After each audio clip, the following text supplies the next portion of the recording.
Tim Cook wants to boycott Indiana.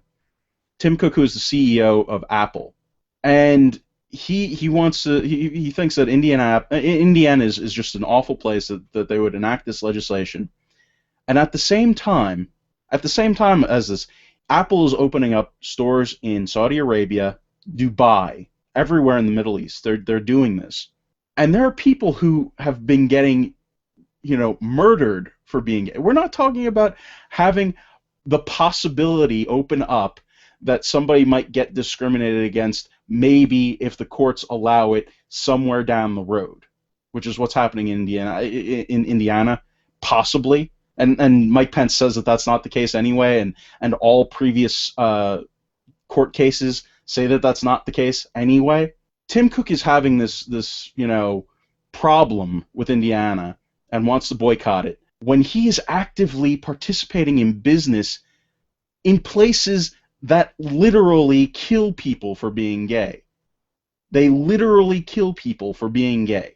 Stone them, lashes, all sorts of stuff, and he has the gall to mention Indiana as some terrible, horrible place that needs to be boycotted. Dude, you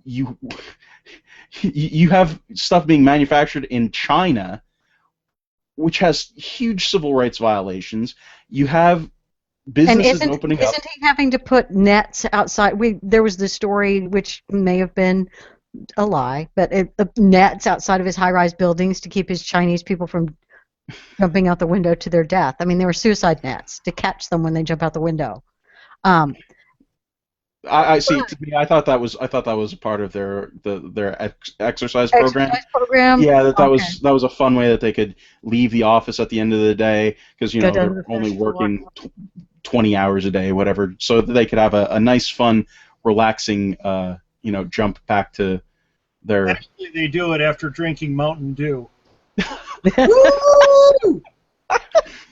Oh God, we're making fun of people trying to commit suicide because their working conditions are so bad. But they're making Apple products, and Apple is cool, and Apple is hip, and Tim Cook is gay, and they're coming out with this watch, and Tim Cook really, he's cool, and he's on the right side, and hipsters should buy the Apple Watch, because even though that Android watch stuff was going to look really cool, and there's been some argument about how the Apple Watch is not going to be really popular, but now, see, Tim Cook has reminded all of us that Apple loves the gays, and Apple fights for gay rights and stuff. So as long as they're not in card-carrying hipster, you dang well better buy that Apple Watch. As long as those gays are not in the Middle East, in anywhere like that, or places outside.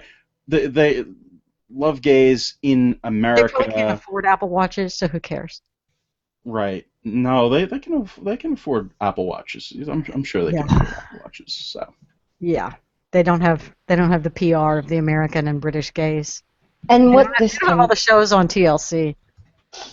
What this comes down to me is the same thing as fair trade coffee. It's people who don't have any skin in the game talking crap about what someone else has done, deciding that they don't like it, and issuing the call to arms here because something they don't like is happening. Mm-hmm. The reason it reminds me of fair trade coffee and everything like that is that was a thing for a little while until it wasn't. And there's no indignation in the West over gays being murdered in the Middle East or East or wherever. There is no indignation over Apple being using Chinese labor. But this is an issue in which conservatives can be bashed. So my God, we've got to get on it. In fact, when RFRA has been used in the past, it's always come down, and the court has always decided in favor of the gay couple forcing of the baker to make him a cake. Every single time. The court has ruled using the guidelines in RFRA, the courts have always come down on the side of the gay people being able to force a business owner to make them a product that they don't want to make.